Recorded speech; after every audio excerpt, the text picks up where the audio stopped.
السلام عليكم ورحمة الله وبركاته. بسم الله. نكمل الآن ما بدأنا به بشرح وقراءة لمرجع الكوميونيتي فارماسي. عم نحكي عن الجهاز التنفسي وبدأنا بالحديث عن السعال.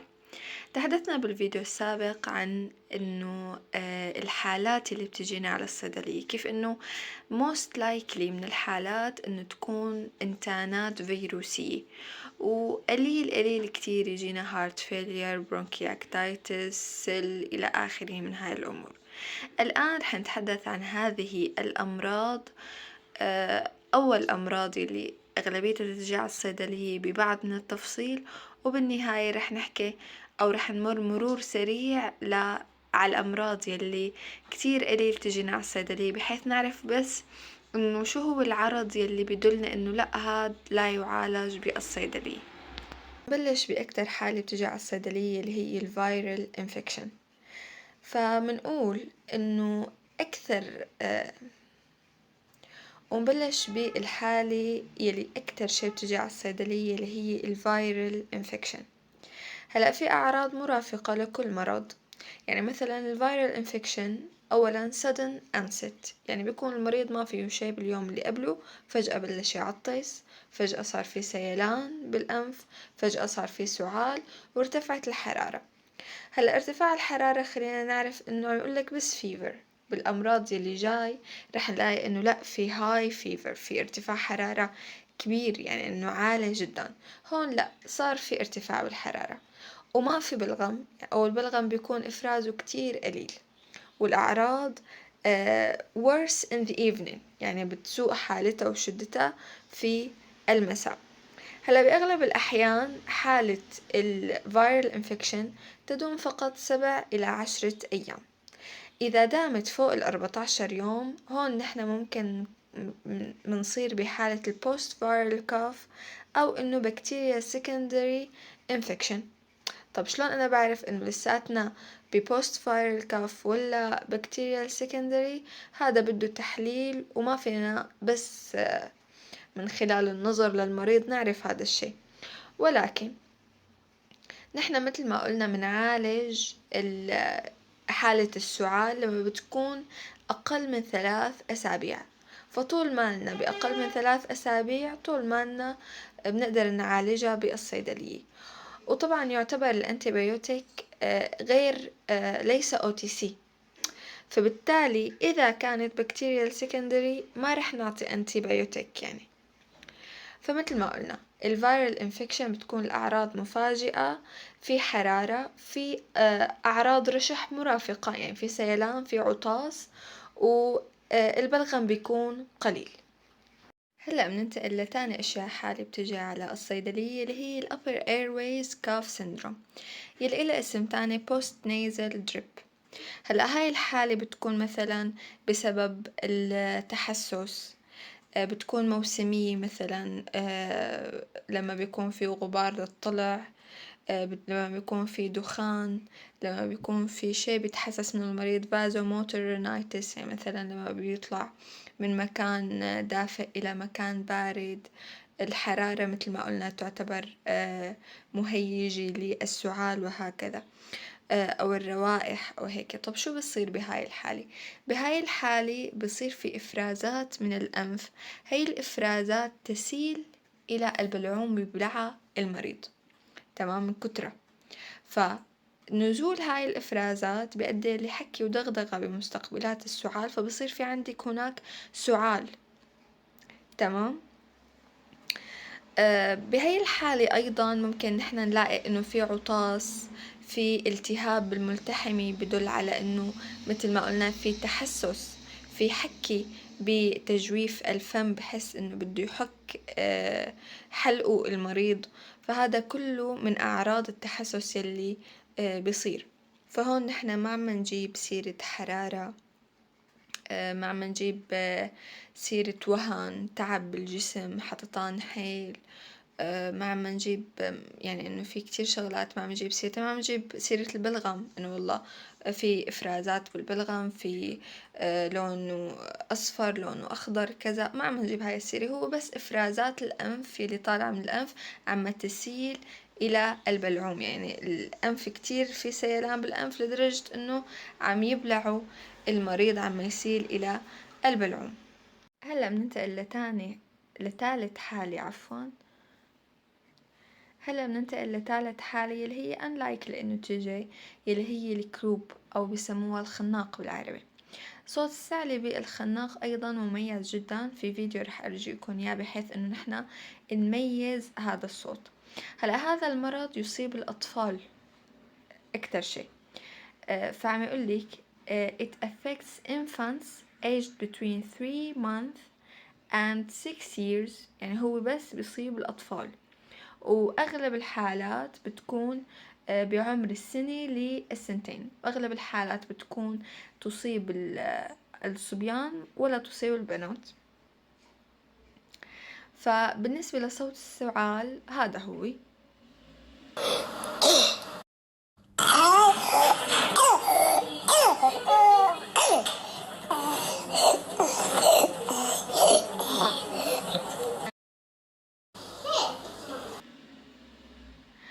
نحنا امتى هون منخاف؟ يعني هو عادي وبينتهي خلال 48 ساعة.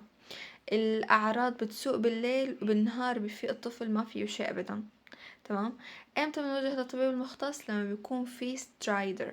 صوت السترايدر أيضا هذا هو.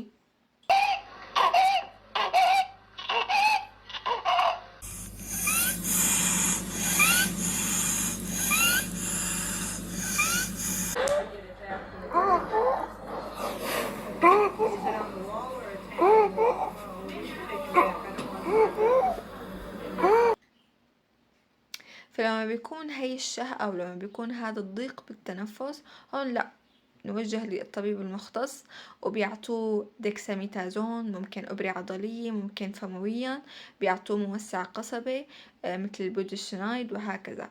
فعما يقول هون إنه ال group management is based on an assessment of severity. Advice by pharmacists should be that if symptoms persist beyond 48 hours or the child exhibit any symptoms of stridor, then medical intervention is required. فبيجينا الأب والأم خيفانين كتير على ابنهم على طريقة السعي اللي عم يسعوا لها، ومثل ما قلنا هي بالليل وبالنهار بيكون بفيق ما فيه شيء. فهون نحنا ممكن ننصح أول شيء، وهذا غير مثبت، مثل ما قلنا no evidence، ما قلنا أو هلأ بنقول إنه no evidence to support its use، اللي هو الرطوبة، إنه نحط مثلا الطفل بحمام ونشغل المي السخنة يطلع البخار ويشم البخار، أو نحط مثل طنجرة فيها مي سخنة بالأوضة وخليه يشم البخار. هال warm moist hot air ممكن يكون علاج، ولكنه غير مثبت علميا. فممكن يكون هذا الحل، ولكن امتى بننصح الأهالي نحنا إنه إذا دامت الحالة فوق 48 ساعة، أو إذا كان في السترايدر يلي شفنا صوته من شوي، إذا كان في سترايدر هون لا، بيتطلب الأمر إنه نوجه للطبيب المختص، وهنيك بيعطوه ممكن ديكساميتازون، بيعطوه موسع قصبي، ممكن بودوسونايد إذا كانت الحالة بتتطلب هذا الشيء. رابع حالة بنحكي عنها يلي هي الكرونيك برونكايتس، يلي بيكون مع امفيزيما. شو هي الامفيزيما؟ الامفيزيما هو تدمير لجدران الحويصلات الهوائية. مثل ما نكون شايفين هاي حويصلات هوائية طبيعية، هاي حويصلات هوائية طبيعية. طيب اللي بيصير بالامفيزيما انه هي الحويصلات بتتوسع، بتندمج مع بعض البعض، يعني ما عادت لحالها، بتندمج مع بعض البعض وتتحول لفراغات هوائية غير فعالة. تمام. فالحويصلات الهوائية اللي هي أساس تبادل الغازي، أساس تبادل تخليصنا من ال CO2، أساس أخذنا للأكسجين، تتحول لفراغات هوائية غير فعالة. هذا بالكرونيك برونكايتس اللي مثل ما قلنا الكرونيك يعني فوق 8 أسابيع. أيضا هو يعرف إنه chronic obstructive pulmonary disease COPD. هلا COPD أو الكرونيك برونكايتس أغلب الأحيان بنلاقي هذا المرض عند المدخنين، تمام. فمريض الكرونيك برونكايتس بيكون بيعاني من السعال لفترة طويلة، لفترة مزمنة، وتسوء حالته الصبح أول ما بفيق ببلش يسعل يسعل يسعل يسعل يسعل هيك لفترة طويلة، مثل ما قلنا ممكن تكون over 2 years، سنتين، تمام. بتبلش السعلة أول شي إنه هي جافة بلا بلغم، ولكن مع الوقت بصير في بلغم كل يوم الصبح، مضطر أو محتاج إنه يطالعوا المريض لأنه بضايقه كتير وفي سعلة قوية مثل ما بنرجع نعيد. الكرونيك برونكايتس تبدأ إنه non-productive that later becomes a mucopurulent productive cough، يعني هي البلغم بيكون قيحي، تمام. هون نحنا بنسأل على السؤال، يعني مثلا انت اجا عندك المريض عم يقولك سعلي كتير كتير صار له زمان، صار له فوق 3 شهور وبتزداد عليه الصبح. امتى بتزداد؟ احنا ممكن نسأله امتى بتزداد عليك؟ والله صباحا بتزداد علي هاي السعلة كل يوم الصبح، في بلغم. هل انت مدخن؟ نجي بنسأله، اذا قلنا ايه ف بأغلب الأحيان إنه أو إنه خلص يعني هو COPD بيعاني هذا المريض. ومثل ما بنعرف إنه هي حالة كرونيك نحنا ما بنعالجها بالصيدلية. هلا إذا هو ما مدخن، هون نحنا بنشك يا أما بحالة ربو يا أما بحالة جرد. إذا كان مترافق مع ارتجاع بمحتويات المعدة، إذا كان مترافق مع وجع برأس المعدة مع هي السعلة، فممكن نشك بجرد إنه بتعمل هي سعلة مزمنة أيضا مثل ما موجود بهاي الحالة. فهاي الحالة بتتميز إنه السعلة مزمنة وبتزداد بالنهار الصبح، تمام. هل في أعراض مرافقة؟ لا. يعني في حرارة؟ لا. سيلان، عطاس، التهاب ملتحمي، شيء عرض تحسسي؟ لا أبدا، هي بس سعلي كرونيك، تمام. فبنرجع مشان ما نضيع إنه الكروب صوت سعلته حفظناه، صرنا حافظينه. إذا كان بتصير هي فترة قصيرة، إذا ازدادت صار يومين، إذا صار في سترايدر إلى الطبيب. وبتصيب الأطفال.